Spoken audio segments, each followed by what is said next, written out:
గుర్తుపెట్టుకోమ్మా, if we don't know our past you can't design your future and you can't design your present.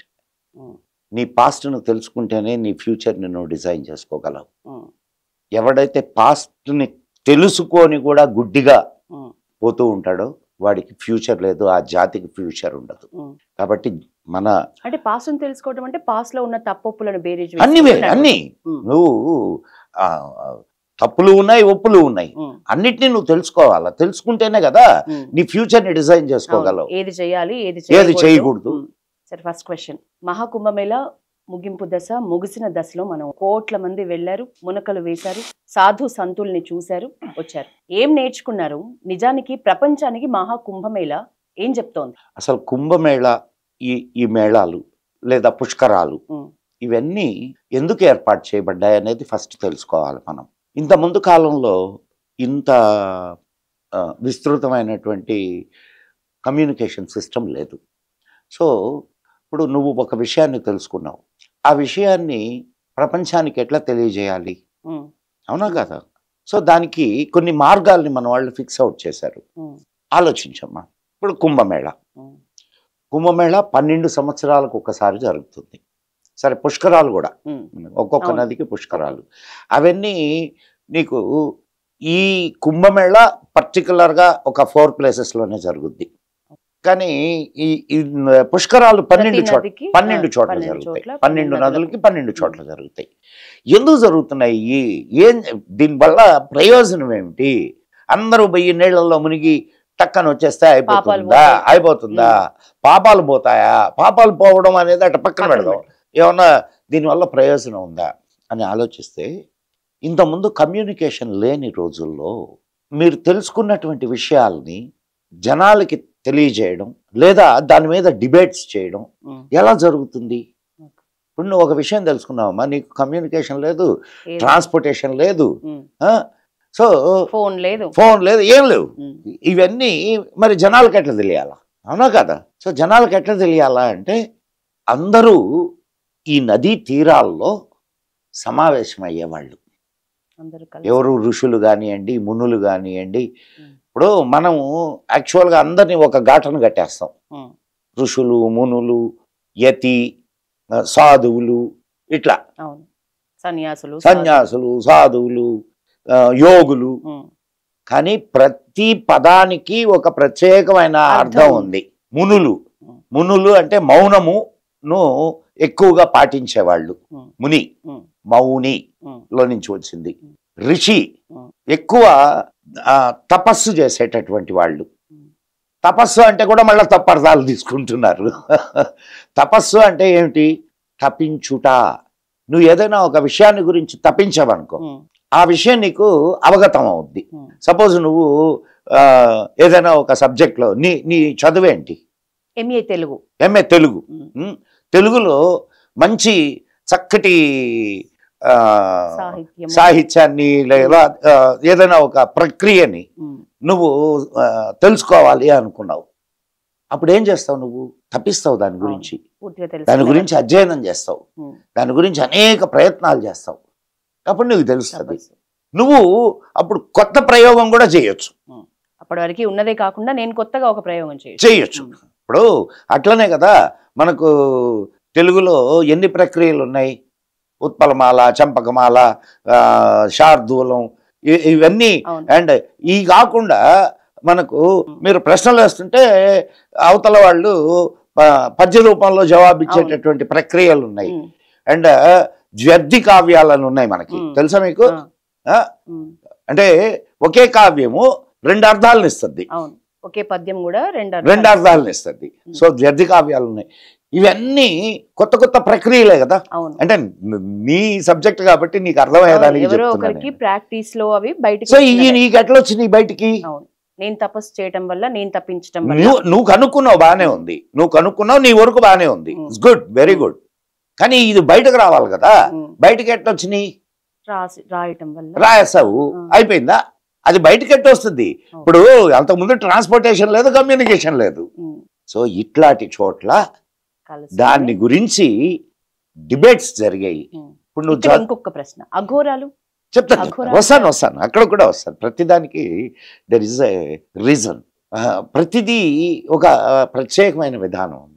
So నీకు అవన్నీ నువ్వు కనుక్కున్నటువంటి విషయాలన్నిటినీ ఇక్కడ చర్చించడం జరుగుద్ది, చర్చించి నిర్ధారించడం జరుగుద్ది.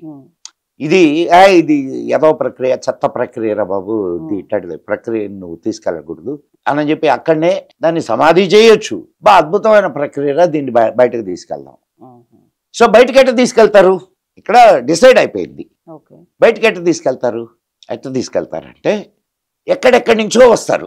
ఇప్పుడు చూడు అక్కడికి, సరే ఇప్పుడంటే ట్రాన్స్పోర్టేషన్ ఉంది, విమానాలు అన్నిట్లో వస్తారు అక్కడికి. కానీ ఇంతకుముందు ఎట్టొచ్చేవాళ్ళు చెప్పు?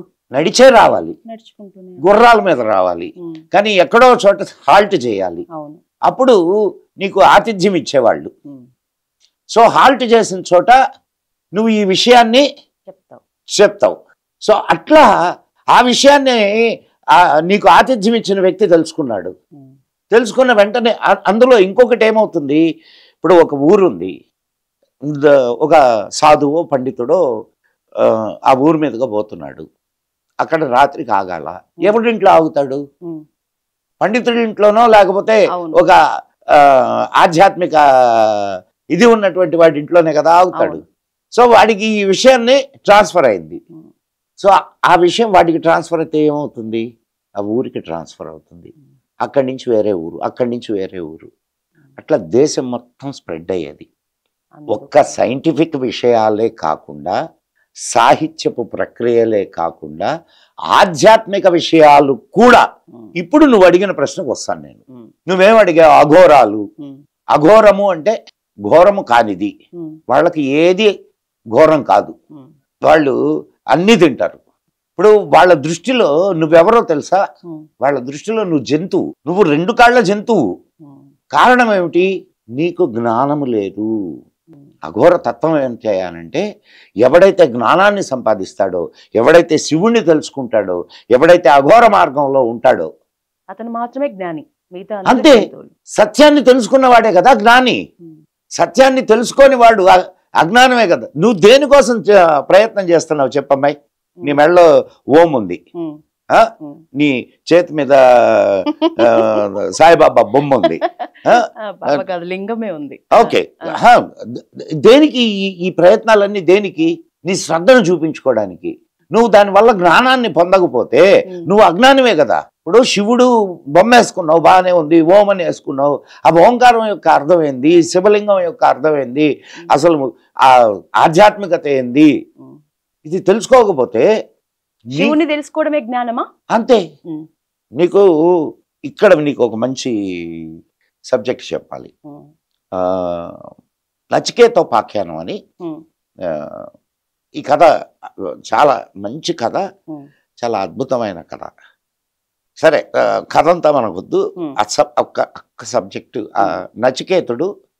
నచికేతుడిని వాడి తండ్రి యముడికి దానం చేస్తాడు. వీడు యముడి దగ్గరికి వెళ్ళి కూర్చుంటాడు. యముడు 2 రోజులు ఎక్కడో బయటకు వెళ్ళి ఉంటాడు. యముడు వచ్చేదాకా అక్కడే కూర్చుంటాడు. కూర్చొని యముడు వచ్చిన తర్వాత, అయ్యా 2 రోజుల నుంచి వీడు భోజనం చేయలేదని చెప్తారు. ఎందుకు నువ్వు భోజనం చేయలేదంటే, యజమాని భోజనం చేయకుండా నేను భోజనం చేయడం, నన్ను నీకు ఇచ్చేసాడు నా తండ్రి, నువ్వు నా యజమానివి, నువ్వు లేకుండా నేను భోజనం చేయడం అనేది కరెక్ట్ కాదు. నీ అనుజ్ఞతోటి నేను భోజనం చేయొచ్చు. నేను ఇట్లా 2 రోజులు పోతున్నాను రా, నువ్వు శుభ్రంగా అక్కడ ఉండు, భోజనం చెయ్యి అని చెప్తే నీ అనుజ్ఞతోటి చేయొచ్చు, కాబట్టి భోజనం చేయలేదా? మరి నువ్వు అట్లా కాదురాయినా ముందు తిను అని చెప్పి తినిపించి నీకేం కావాలని అడుగుతాడు. ఏం కావాలని అడిగితే వాడు అడిగేటటువంటి ప్రశ్న ఏదైతే ఉందో అది గొప్ప. అంటే వాడు అడిగేటటువంటి జ్ఞానం ఏదైతే ఉందో అది చాలా గొప్ప జ్ఞానం. వాడు ఏమడుగుతాడంటే, ఏ జ్ఞానాన్ని అయితే నేను తెలుసుకుంటానో అది, దానివల్ల ప్రపంచంలో ఉండే జ్ఞానం అంతా నాకు తెలుస్తుందో, ఏ విషయాన్ని అయితే నేను తెలుసుకుంటే ప్రపంచంలో ఉండే విజ్ఞానం అంతా నాకు తెలుస్తుందో అటువంటి జ్ఞానాన్ని నాకు బోధించు అంటాడు. అదేమిటది? ఏమిటి? బ్రహ్మ విద్య. బ్రహ్మ విద్య అందరికీ బోధించరు, అర్హుడైన వాడికే బోధిస్తారు. అది ఒక రూల్. ఇప్పుడు నువ్వు అది సాధించడానికి చాలా సాధన చేయాల్సి ఉంటుంది, చాలా నీకు శారీరకమైనటువంటి ఇది చేయాల్సి ఉంటుంది, మానసికమైనటువంటి ఇది చేయాల్సి ఉంటుంది. దానికి నువ్వు అర్హుడా కాదా అనేది గురువుకు తెలియకుండా నీకు ఆ విద్యను ఎట్లా ఇస్తాడు? అది తెలుసుకుంటే, ఇప్పుడు ఒక చిన్న విషయం అమ్మా, అన్నిటికీ మూలమైనది ఒకటి ఉన్నది, అన్నిటికీ మూలం అది. ఈ మూలాన్ని గురించి తెలుసుకుంటే ఇదంతా నీకు తెలిసినట్టేనా కాదా? అర్థమవుతుంది, తెలిసినట్టే. అది అంటే నువ్వు అన్నావే శివుని గురించి తెలుసుకుంటే అండి, జ్ఞానం మొత్తం వచ్చినట్టేనా? మరి మూలాన్ని నువ్వు తెలుసుకుంటే, సత్యాన్ని నువ్వు తెలుసుకుంటే ఇదంతా కూడా నీకు తెలుస్తుంది. సో అట్లా అఘోర తత్వం కూడా ఒక సాధన. వాళ్ళకి ఇక్కడ ఇప్పుడు ఇదంతా ఆయన సృష్టి, ఇదంతా ఆయన సృష్టి. ఆయన సృష్టిలో నిషిద్ధమైనది ఏముంటుంది? అందుకని మనం నిషిద్ధం అనుకునేటటువంటి వస్తువులన్నింటినీ కూడా వాళ్ళు తింటారు. ఏది ఘోరం కాదు, ఏది ఘోరం కాదు వాళ్ళకి. సో వాళ్ళ ఇప్పుడు రుచీనాం వైచిత్యాదృజు కుటిల నానాపదజుషాం నృణామేకో గమ్యస్త్వమసి పైసామర్ణవైవ. ఇది పుష్పదంతుడి పద్య, ఆయన రాసిన శ్లోకాల్లో ఒకటి. అంటే నదులు వక్రాలుగా కనిపించినా అవక్రాలుగా కనిపించినా ఓ సర్వేశ్వర, ఆ సముద్రాన్ని ఎట్లయితే చేరతాయో నదులన్నీ నదీనాం సాగరోగతి కదా, అవి ఎట్ట వంకలుగా వంక టెంకరగా పోని, మురికి కానీ ఏం కానీ అవి ఇవన్నీ చేరేది చివరికి.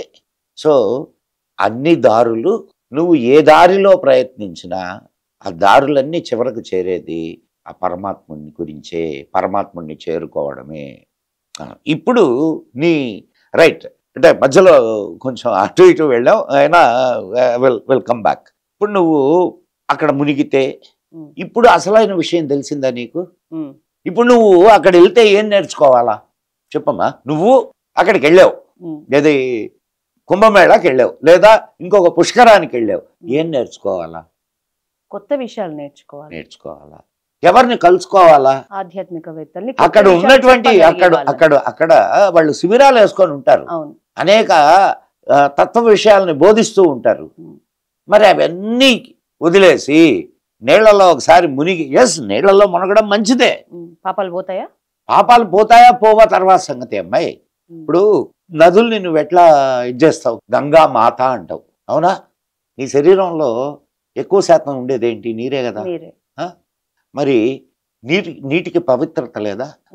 And water is a good conductor and good transmitter. So అంతమంది యోగులు మునులు మునిగినటువంటి ప్రదేశంలో నువ్వు కూడా మునుగుతున్నావు. సో సరే, అది నువ్వు ఆ ఎనర్జీని నువ్వు తీసుకోగలుగుతున్నావా, ఆ ఇంపల్సెస్ని నువ్వు రిసీవ్ చేసుకోగలుగుతున్నావా లేదా అనేది తర్వాత విషయం.